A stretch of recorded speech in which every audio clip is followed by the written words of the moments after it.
ചിന്തകനും English എഴുത്തുകാരനുമൊക്കെയായ G.K.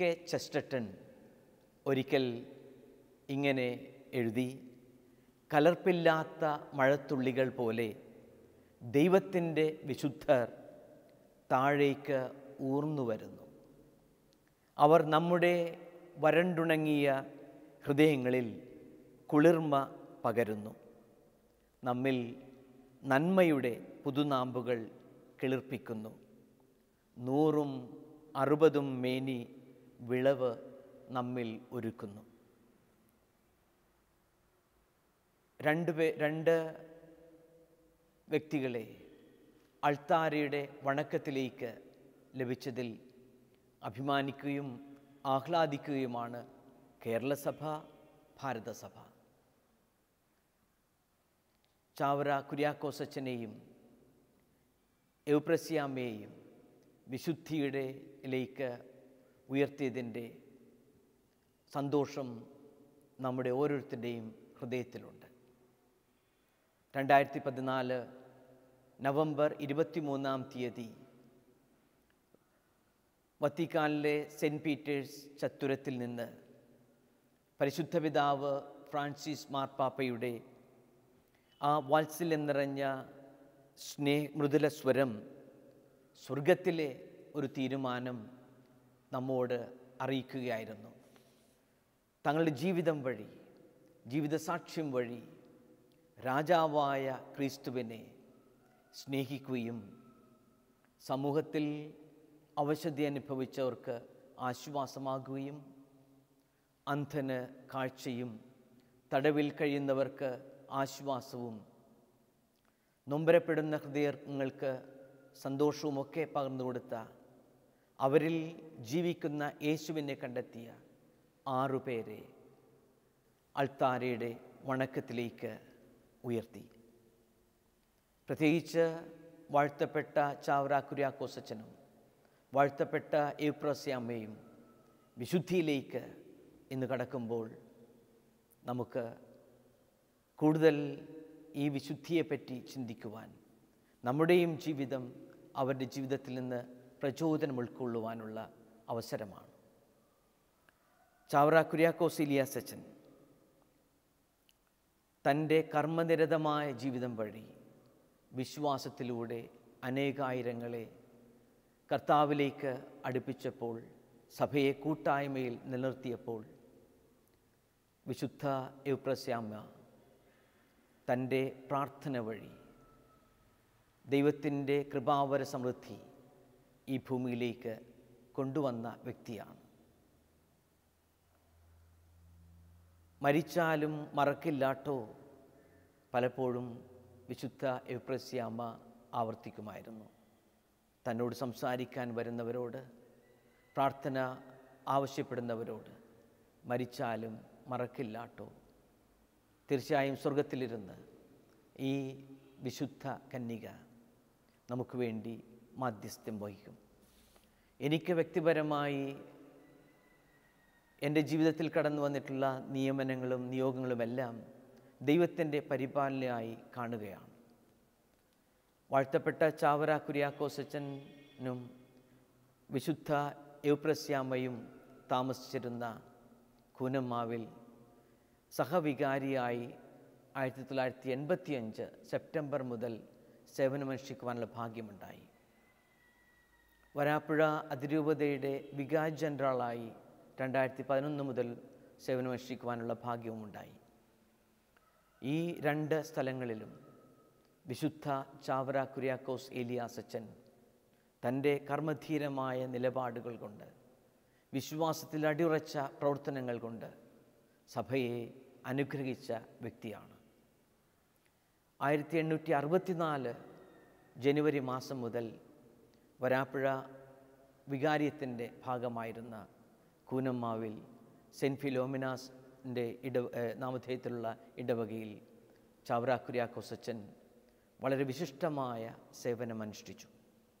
വിശുദ്ധ ചാവറ കുര്യാക്കോസ് ഏലിയാസച്ചൻ്റെ ആ സേവന നാൾ വഴിയും പ്രവർത്തന ശൈലിയുമൊക്കെ നമുക്കെന്നും പ്രചോദനവും ഉൾബലവുമാണ്. 1861 ജൂൺ മാസം 8-ാം തീയതിയാണ് വരാപ്പുഴ വികാരിയത്തിൻ്റെ വികാർ ജനറലായി അന്നത്തെ ആർച്ച് ബിഷപ്പ് ബെർണഡിൻ ബച്ചിനെല്ലി ചാവറ കുര്യാക്കോസ് ഏലിയാസച്ചനെ നിയമിക്കുന്നത്. പ്രത്യേകിച്ച് ആ കാലഘട്ടം സഭയ്ക്ക് വളരെ പ്രധാനപ്പെട്ട നിർണായകമായ ഒരു കാലഘട്ടമായിരുന്നു.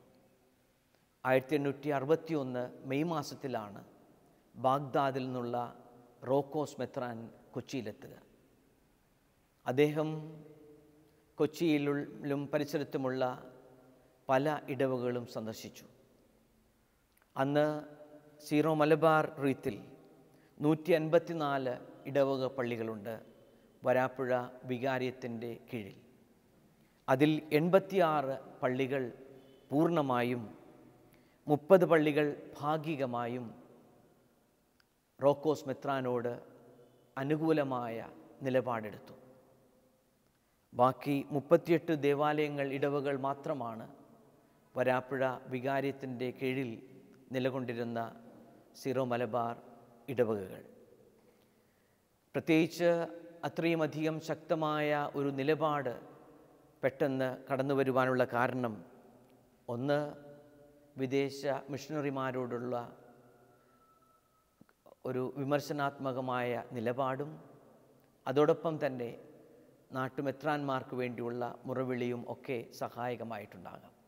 പക്ഷേ ആർച്ച് ബിഷപ്പ് ബെർണഡിൻ ബച്ചിനെല്ലിയുടെ വികാർ ജനറലായി വരാപ്പുഴ വികാരത്തിൽ സേവനമനുഷ്ഠിച്ചിരുന്ന ചാവറ കുര്യാക്കോസ് ഏലിയാസച്ചൻ്റെ ശക്തമായ ധീരമായ നിലപാട് സഭയെ വലിയ ഒരു പിളർപ്പിൽ നിന്നും വലിയൊരു ആഘാതത്തിൽ നിന്നും സംരക്ഷിച്ചു എന്ന് തന്നെ പറയണം. അദ്ദേഹം ഇടവകകൾ തോറും സന്ദർശിച്ച് സത്യസഭയെപ്പറ്റി, യഥാർത്ഥ വിശ്വാസത്തെപ്പറ്റി ജനങ്ങളോട് പ്രഘോഷിച്ചു, പ്രസംഗിച്ചു. അങ്ങനെ അവരെ സഭയിലേക്ക്, സഭയുടെ കൂട്ടായ്മയിലേക്ക് തിരിച്ചു കൊണ്ടുവരുവാൻ പരിശ്രമിച്ചു. അതോടൊപ്പം തന്നെ റോമിൽ നിന്ന് അന്ന് വാണിരുന്ന 9-ാം പിയൂസ് മാർപ്പാപ്പയുടെ കയ്യൊപ്പോടുകൂടിയുള്ള ഔദ്യോഗിക കൽപ്പന, റോക്കോസ് മെത്രാൻ്റെ നിയമനം ശരിയായ അനുമതിയോടുകൂടി അല്ല എന്നുള്ള കൽപ്പന വരാപ്പുഴ വികാരത്തിലേക്ക് ലഭിച്ചു. അതോടൊപ്പം തന്നെ അന്നത്തെ കൊച്ചി ദിവാനിൽ നിന്നും റോക്കോസ് മെത്രാന് സന്ദർശന വിലക്കും വാങ്ങിക്കാനായി. ബാഗ്ദാദിൽ നിന്ന് തിരികെ വരണമെന്ന് പാത്രിയാർക്കീസിൻ്റെ എഴുത്തും വന്നു. അങ്ങനെ റോക്കോസ് മെത്രാൻ തിരികെ കൊച്ചിയിൽ നിന്ന് ബാഗ്ദാദിലേക്ക് പോകേണ്ടി വന്നു. വളരെ പ്രശ്നജടിലമായ ഒരു കാലഘട്ടത്തിൽ കർമ്മധീരതമായ നിലപാടോടുകൂടെ വികാർ ജനറൽ എന്ന നിലയ്ക്ക് ചാവറ കുര്യാക്കോസ് ഏലിയാസച്ചൻ എടുത്ത ആ തീരുമാനം ഇത് സഭയുടെ കൂട്ടായ്മ നിലനിർത്തുന്നതിനും വളർച്ചയ്ക്ക് ആക്കം കൂട്ടുന്നതിനും ഉപകരിച്ചു. എന്തൊരു ആധ്യാത്മിക ഉന്നതിയിൽ ജീവിച്ച വ്യക്തിയായിരുന്നു, പുരോഹിതനായിരുന്നു ചാവറ കുര്യാക്കോസ് ഏലിയാസച്ചൻ. അദ്ദേഹം കൂനമ്മാവിൽ താമസിച്ചിരുന്ന കാലയളവിൽ എഴുതിയിട്ടുള്ള ചില പുസ്തകങ്ങൾ, കവിതകളുണ്ട്. മലയാളത്തിലെ പ്രഥമ ഖണ്ഡകാവ്യമെന്ന് അറിയപ്പെടുന്ന അനസ്താസിയയുടെ രക്തസാക്ഷിത്വം, അതുപോലെ തന്നെ 1869 എഴുതിയ ആത്മാനുതാപം എന്ന അതിശ്രേഷ്ഠമായ ആ കവിത, അതിൽ അദ്ദേഹം എഴുതുന്ന വാക്കുകൾ ഏറെ ശ്രദ്ധേയമാണ്. കാരുണ്യനാഥനാം ദൈവകുമാരൻ്റെ കാരുണ്യശോഭയെ കാണാകണം, മാനുഷ നീച വേഷത്തെ ധരിച്ചൊരു മാനുഷ ത്രാതാവെ കാണാകണം. അങ്ങനെ ആ കവിതയുടെ എല്ലാ ഈരടികളും അവസാനിക്കുക കാണാകണം എന്ന ആ ക്രിയാപദത്തോടൊപ്പമാണ്. വെറും കണ്ണുകൾ കൊണ്ടുള്ള കാഴ്ചയല്ല, ഹൃദയം കൊണ്ടുള്ള അനുഭവം. ദൈവത്തെ ഹൃദയം കൊണ്ട് അനുഭവിക്കുവാനുള്ള ഉള്ളിൻ്റെ ഉള്ളിലെ അഭിവാഞ്ചയാണ് ഈ കവിതയിൽ നാം കാണുക. കാരുണ്യനാഥനാം ദൈവകുമാരൻ്റെ കാരുണ്യശോഭയെ കാണാകണം. മാനുഷനീച വേഷത്തെ ധരിച്ചൊരു മാനുഷത്രാതാവെ കാണാകണം. നമുക്ക് മാതൃകയാകുന്നത്, ഉള്ളിൽ പ്രചോദനമാകുന്നത് വിശുദ്ധ ചാവറയച്ചൻ തൻ്റെ ജീവിതകാലത്ത് എന്നും ഹൃദയത്തിൽ സൂക്ഷിച്ചിരുന്ന ഈ ആന്തരിക അഭിവാഞ്ച, ദൈവമായുള്ള ആ സമാഗമം, തൻ്റെ ജീവിതത്തിലുള്ള എല്ലാ അവസരങ്ങളിലും, ജീവിതത്തിൻ്റെ ഓരോ പ്രവർത്തനങ്ങളിലും അനുഭവങ്ങളിലും ഈ ദൈവവുമായുള്ള ആഴത്തിലുള്ള കാണാകണം, ദൈവവുമായുള്ള ആ സമാഗമത്തിൻ്റെ അനുഭവം ആഴത്തിൽ അനുഭവിക്കുവാനാകുക. അദ്ദേഹം നമുക്ക് മാതൃകയാകുക. പ്രത്യേകിച്ച് അദ്ദേഹത്തിൻ്റെ ദിവ്യകാരുണ്യ ഭക്തിയാണ്. അടിയുറച്ച ദിവ്യകാരുണ്യ ഭക്തനായിരുന്നു വിശുദ്ധനായ ചാവറയച്ചൻ. കേരളത്തിൽ കൂനമ്മാവിൽ 40 മണി ആരാധന ആരംഭിക്കുന്നതിൻ്റെ ഒരു ശ്രദ്ധേയമായ ചരിത്രമുണ്ട്. 16-ാം നൂറ്റാണ്ടിൽ മിലാനിലാണ് ആദ്യമായി 40 മണി ആരാധന തുടങ്ങുക. അതിനു മുൻപ് തന്നെ ദിവ്യകാരുണ്യത്തോടുള്ള ഭക്തി പ്രചരിക്കുവാൻ ഉർബൻ 4-ാം മാർപ്പാപ്പയുടെ കാലഘട്ടത്തിൽ നടന്ന ഒരു അത്ഭുതം. ബൊൾസേന എന്ന സ്ഥലത്ത് 1763 ഒരു ഞായറാഴ്ച രാവിലെ വിശുദ്ധ കുർബാനയ്ക്കായി വൈദികൻ ആ ഇടവക പള്ളിയിൽ വരുന്നു. അദ്ദേഹത്തിന് വിശുദ്ധ ബലിയിൽ കർത്താവിൻ്റെ സജീവ സാന്നിധ്യത്തെപ്പറ്റി ചില സംശയങ്ങളൊക്കെ ഉണ്ടായിരുന്നു. അന്നും പ്രഭാതത്തിൽ ആ ദിവ്യപൂജ അർപ്പിക്കുവാൻ എത്തിയപ്പോൾ അദ്ദേഹം പ്രാർത്ഥിച്ചിരുന്നു അത്രേ, കർത്താവേ, അങ്ങയുടെ സജീവ സാന്നിധ്യം ഈ വിശുദ്ധ ബലിയിൽ കണ്ടെത്തുവാൻ എനിക്ക് കൃപ നൽകണമേ, അങ്ങെന്നെ അനുഗ്രഹിക്കണമെന്ന് പ്രാർത്ഥനയോടുകൂടിയാണ് ആ വിശുദ്ധ ബലി ബൊൾസേനോ ബസിലിക്കയിൽ അദ്ദേഹം ആരംഭിക്കുക. അങ്ങനെ വിശുദ്ധ ബലി അർപ്പിച്ചുകൊണ്ടിരുന്ന സമയത്ത് തിരുവചനങ്ങൾ ഉച്ചരിച്ച് വിശുദ്ധിയപ്പം അദ്ദേഹം വാഴ്ത്തി ഉയർത്തുമ്പോൾ അദ്ദേഹത്തിൻ്റെ കണ്ണുകൾക്ക് വിശ്വസിക്കാനായില്ല. ആ അപ്പത്തിൽ നിന്നും ഏതാനും തുള്ളി രക്തത്തുള്ളികൾ ആ അൾത്താരയിൽ വിരിച്ചിരുന്ന കോർപ്പറയിൽ വീണു. ആ കോർപ്പറയിൽ വീണ ആ രക്തത്തുള്ളികൾ അദ്ദേഹത്തെ വിശുദ്ധ ബലിയുള്ള യേശുവിൻ്റെ സജീവ സാന്നിധ്യത്തെ ഒരു സംശയവും കൂടാതെ വിശ്വസിക്കുവാൻ പോരുന്നവയായിരുന്നു. ഇന്നും ബൊൾസാനയിലെ ആ ബസിലിക്കയുടെ പ്രധാന അൾത്താരയിൽ ഈ രക്തത്തുള്ളികളുടെ അടയാളമുള്ള തുവാല, കോർപ്പറാല സൂക്ഷിച്ചിട്ടുണ്ട്. അങ്ങനെ പോപ്പ് ഉർബൻ 4-ാമൻ ട്രാൻസിത്രൂസ് എന്ന ഒരു പ്രത്യേക തിരുവെഴുത്ത് പ്രകാരം പരിശുദ്ധ കുർബാനയുടെ വണക്കവും ആരാധനയും പരിശുദ്ധ കുർബാനയുടെ തിരുനാളുമെല്ലാം കോർപ്പൂസ് ക്രിസ്തി എന്ന തിരുനാളെല്ലാം ആരംഭിക്കുന്നു. പിന്നീടുള്ള കാലഘട്ടങ്ങളിൽ ഈ പരിശുദ്ധ കുർബാനയോടുള്ള ഭക്തിയും ആദരവും എല്ലാം സഭയിൽ, പ്രത്യേകിച്ച് യൂറോപ്പിൽ വളരുന്നു. അതിന് സജീവമായി പ്രവർത്തിച്ച വ്യക്തികളാണ് വിശുദ്ധനായ ഇഗ്നേഷ്യസ് ഓഫ് ലയോള, വിശുദ്ധ ഫിലിപ്പ് നേരി, വിശുദ്ധ അൽഫോൺസ് ലിഗോരി എന്നിവർ. അങ്ങനെ ജനങ്ങളുടെ വിശ്വാസ ജീവിതത്തിന് സഹായകമായി തീർന്ന ഈ 40 മണി ആരാധന യൂറോപ്പിൽ പ്രചരിച്ചപ്പോൾ അവിടെ നിന്നും ഭാരതത്തിലേക്ക് വന്ന മിഷണറി വൈദികർക്ക് ഇവിടെയുള്ള ജനങ്ങളുടെ ആധ്യാത്മിക വളർച്ചയ്ക്കും ഇത് സഹായകമാകുമെന്നുള്ള വിധത്തിലാണ് കേരളത്തിൽ പ്രത്യേകിച്ച് ഇത് ആരംഭിക്കുവാൻ തീരുമാനമെടുക്കുക.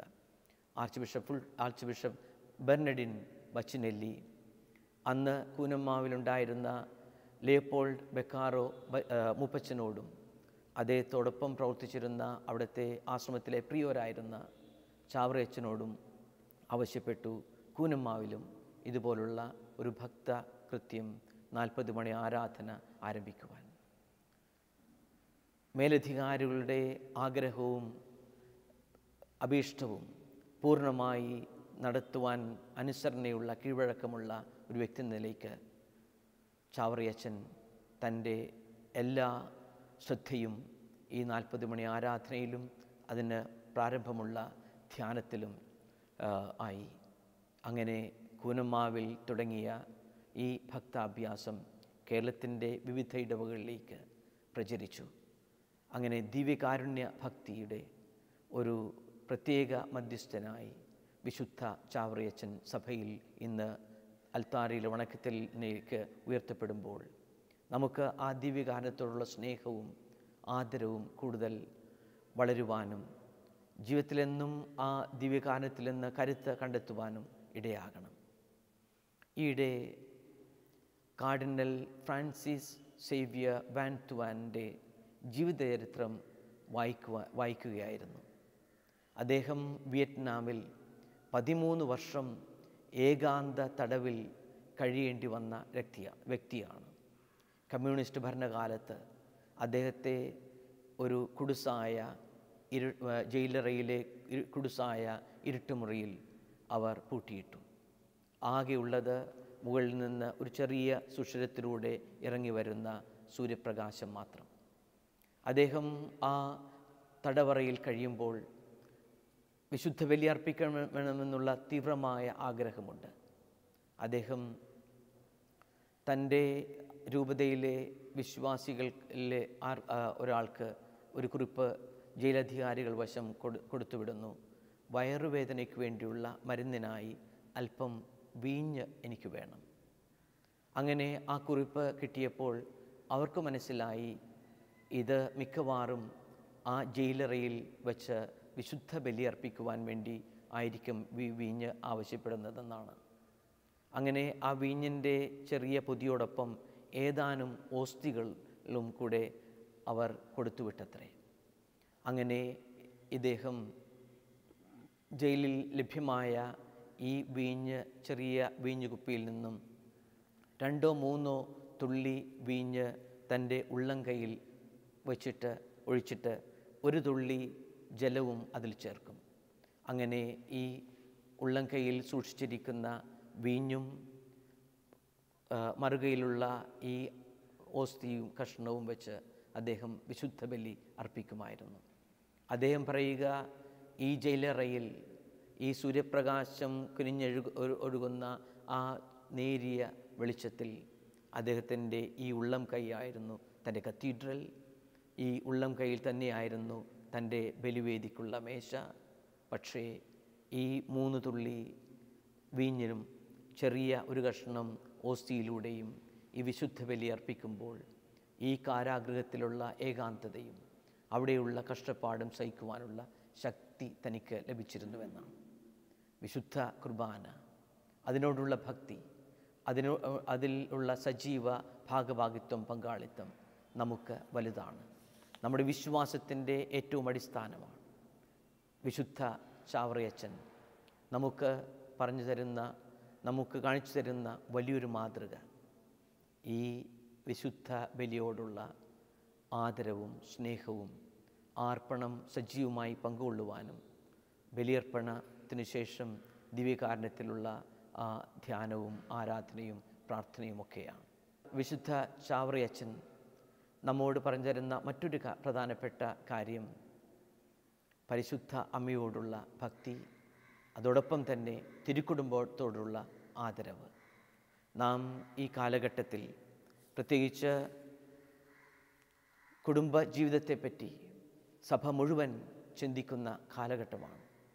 2014 ഒക്ടോബർ 5-ാം തീയതി കുടുംബത്തെപ്പറ്റിയുള്ള പ്രത്യേക സിനഡിൻ്റെ ആമുഖമായി ഫ്രാൻസിസ് മാർപ്പാപ്പ അവരോട് പറയുക, കർത്താവ് നട്ടുപിടിപ്പിച്ച മുന്തിരിത്തോപ്പ് കാടുകയറി നശിക്കാതെയും ഫലശൂന്യമാകാതെയും നിലനിൽക്കേണ്ട ഉത്തരവാദിത്വം നമുക്ക് ഓരോരുത്തർക്കുമുണ്ട്. അങ്ങനെ നമ്മുടെ കുടുംബങ്ങൾ തിരുക്കുടുംബത്തിന് സദൃശ്യമായി സ്വർഗതുല്യമായ സ്നേഹത്തിലും കാരുണ്യത്തിലും ഐക്യത്തിലും കൂട്ടായ്മയിലുമൊക്കെ നിലകൊള്ളുവാൻ നാം പ്രത്യേകമായി ശ്രദ്ധിക്കണമെന്ന് ഫ്രാൻസിസ് മാർപ്പാപ്പ നമ്മോട് പറഞ്ഞു തരുന്നു. വർഷങ്ങൾക്ക് മുൻപ് ഈ കൂനമ്മാവിൽ പ്രവർത്തിച്ചിരുന്ന കാലയളവിൽ അദ്ദേഹം എഴുതിയ വിശുദ്ധ ചാവറ കുര്യാക്കോസ് ഏലിയാസച്ചൻ എഴുതിയ നല്ല അപ്പൻ്റെ ചാവരുൾ എന്ന ഒരു കൃതിയുണ്ട്. അതിൽ അദ്ദേഹം പറയുന്ന കാര്യങ്ങൾ നമുക്കേറെ ശ്രദ്ധേയമാണ്. അദ്ദേഹം അതിൽ കുറിക്കുക, നല്ല ക്രിസ്ത്യാനി കുടുംബം ആകാശമോക്ഷത്തിൻ്റെ സദൃശ്യമാകണം. നമ്മുടെ കുടുംബങ്ങളും കുടുംബത്തിലെ അന്തരീക്ഷവും ആ സ്വർഗത്തിൻ്റെ സ്നേഹം പ്രതിഫലിപ്പിക്കുന്നതാകണം. അതാണ് യഥാർത്ഥ ക്രൈസ്തവ സമൂഹം, ക്രൈസ്തവ കുടുംബം. പരസ്പര ധാരണയും സ്നേഹവും പരസ്പരം ക്ഷമിക്കുവാനുള്ള ആ മനോഭാവവുമെല്ലാം ആ സ്വർഗത്തിൻ്റെ സന്തോഷം നമ്മുടെ കുടുംബങ്ങളിൽ പ്രതിഫലിക്കണം. തിരുക്കുടുംബത്തിൻ്റെ വിശുദ്ധ ചാവറയച്ചൻ നമ്മോട് ആവശ്യപ്പെടുന്നതും നമുക്ക് തീർച്ചയായും ആ മാധ്യസ്ഥം തേടി നമ്മുടെ കുടുംബങ്ങൾ ആ മോക്ഷ സൗഭാഗ്യത്തിൻ്റെ സാദൃശ്യത്തിലാകുവാൻ പരിശ്രമിക്കാം. അദ്ദേഹം ഈ നല്ല അപ്പൻ്റെ ചാവരുള്ളിൽ കുറിക്കുന്ന മറ്റൊരു കാര്യമാണ് ക്രമവും ദൈവഭയവും നിത്യരക്ഷയിൽ വിചാരവുമില്ലാത്ത കുടുംബങ്ങൾ എത്രയോ കണ്ണീരിനും സങ്കടത്തിനും കാരണമാകുന്നു. ശരിയല്ലേ? ഒരു അടുക്കും ചിട്ടയും ഡിസിപ്ലിനും ഇല്ലാത്ത കുടുംബങ്ങളാണ് എന്നും കണ്ണീരിലും സങ്കടത്തിലും നിലനിൽക്കുക. ദൈവഭയവും വിശ്വാസത്തിൻ്റെ നിരന്തരമായ പരിശീലനവും പരിപോഷണവും കുടുംബത്തിൽ നിലകൊള്ളുമ്പോഴാണ് എല്ലാ സങ്കടങ്ങളും എല്ലാ ബുദ്ധിമുട്ടുകളും മാറിക്കിട്ടുക. ക്രമവും ദൈവഭയവും നിത്യരക്ഷയിൽ വിചാരവുമില്ലാത്ത കുടുംബങ്ങൾ എത്രയോ കണ്ണീരിനും സങ്കടത്തിനും കാരണമാകുന്നുവെന്ന് നല്ലപ്പൻ്റെ ചാവരുളിൽ വിശുദ്ധ ചാവറ കുര്യാക്കോസ് ഏലിയാസച്ചൻ കുറിച്ചിരിക്കുന്നു. മറ്റൊരു വാക്യം, സൂത്രം കൊണ്ടും കളവ് കൊണ്ടും ഉണ്ടാകുന്ന ദ്രവ്യം മഞ്ഞുപോലെ വേഗം അലിഞ്ഞു പോകും. പ്രത്യേകിച്ച് ഈ ദിവസങ്ങളിലുള്ള ദിനപത്രങ്ങളിൽ കരിഞ്ചന്തയെപ്പറ്റി, കറപ്ഷനെപ്പറ്റി ഉള്ള വാർത്തകൾ ഒത്തിരിയധികം നാം വായിക്കുന്നുണ്ട്. ചാവറയച്ചൻ പറയുക, സൂത്രം കൊണ്ടും കളവ് കൊണ്ടും ഉണ്ടാക്കുന്ന ദ്രവ്യം മഞ്ഞുപോലെ വേഗം അലിഞ്ഞു പോകും. അത് ശാശ്വതമാണെന്നുള്ള പ്രതീക്ഷയോടുകൂടിയാണ് പലരും ഈ ധനമോഹവും ഈ സ്വത്തുമോഹവുമെല്ലാം ഉണ്ടാകുക. പക്ഷേ യഥാർത്ഥത്തിൽ നാം ഇവിടെ നിന്ന് പോകുമ്പോൾ വെറും കൈയോടെ പോകേണ്ട വ്യക്തികളാണ്. വിശുദ്ധ ചാവറയച്ചൻ നല്ലപ്പൻ്റെ ചാവറയിൽ കൊടുക്കുന്ന മറ്റൊരു വാക്യം, അന്യർക്ക് വല്ല ഉപകാരവും ചെയ്യാത്ത ദിവസം നിൻ്റെ ആയുസ്സിൻ്റെ കണക്കിൽ പെടുകയില്ല.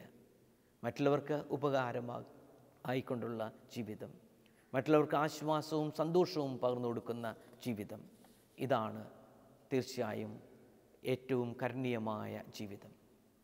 G.K. ചെസ്റ്റർട്ടൻ്റെ ആ വാക്കുകൾ, കലർപ്പില്ലാത്ത മഴത്തുള്ളികൾ പോലെ ദൈവത്തിൻ്റെ വിശുദ്ധർ താഴേക്ക് ഊർന്നു വരുന്നു. അവർ നമ്മുടെ വരണ്ടുണങ്ങിയ ഹൃദയങ്ങളിൽ കുളിർമ പകരുന്നു. നമ്മിൽ നന്മയുടെ പുതുനാമ്പുകൾ കിളിർപ്പിക്കുന്നു. 100ഉം 60ഉം മേനി വിളവ് നമ്മിൽ ഒരുക്കുന്നു. നമ്മുടെ ഈ ഭാരതസഭയിലെ, ഈ കേരള സഭയിലെ 2 അംഗങ്ങൾ അൾത്താരയിലെ വണക്കത്തിലേക്ക് ഉയർത്തപ്പെട്ടപ്പോൾ നാം അഭിമാനിക്കുന്നു, ആഹ്ലാദിക്കുന്നു. അവർ നമുക്ക് നൽകുന്ന പ്രചോദനം നമ്മുടെയും ജീവിതത്തിൽ, നമ്മുടെയും ഹൃദയത്തിൽ നന്മയുടെ പുതുനാമ്പുകൾ കിളിർപ്പിക്കുവാനും ജീവിതം വഴി 100ഉം 60ഉം മേനി ദൈവം ആഗ്രഹിക്കുന്ന ഫലങ്ങൾ പുറപ്പെടുവിക്കുവാനുമാണ്. വിനീത ഹൃദയത്തോടെ വിശുദ്ധ ചാവറ കുര്യാക്കോസ് ഏലിയാസച്ചൻ്റെയും വിശുദ്ധ എവുപ്രാസ്യാമ്മയുടെയും പ്രത്യേക മധ്യസ്ഥതയിൽ നമുക്ക് പ്രാർത്ഥിക്കാം. ദൈവമേ, ഞങ്ങളുടെ ജീവിതം അങ്ങേക്ക് ഇഷ്ടപ്പെട്ട വിധത്തിൽ കൂടുതൽ പ്രീതികരമാകുവാൻ കൃപ നൽകണമേ. പരിശുദ്ധ ദിവ്യകാരുണ്യത്തിൽ അടിയുറച്ച് വിശ്വസിച്ച് ആശ്രയിക്കുവാൻ, ഞങ്ങളുടെ ജീവിതത്തിലെ നൊമ്പരങ്ങളുടെ നിമിഷങ്ങളിൽ പരിശുദ്ധ ദിവ്യകാരുണ്യത്തിൽ നിന്നും ശക്തി കണ്ടെത്തുവാൻ കൃപയേകണമെന്ന് പ്രാർത്ഥിക്കാം. തിരുക്കുടുംബത്തിൻ്റെ സാദൃശ്യത്തിൽ നമ്മുടെയും കുടുംബങ്ങൾ സ്വർഗതുല്യമായ സന്തോഷത്തിൽ ആക്കി മാറ്റുവാൻ പരിശ്രമിക്കാം. ദൈവം നമ്മെ ഓരോരുത്തരെയും സമൃദ്ധമായി അനുഗ്രഹിക്കട്ടെ.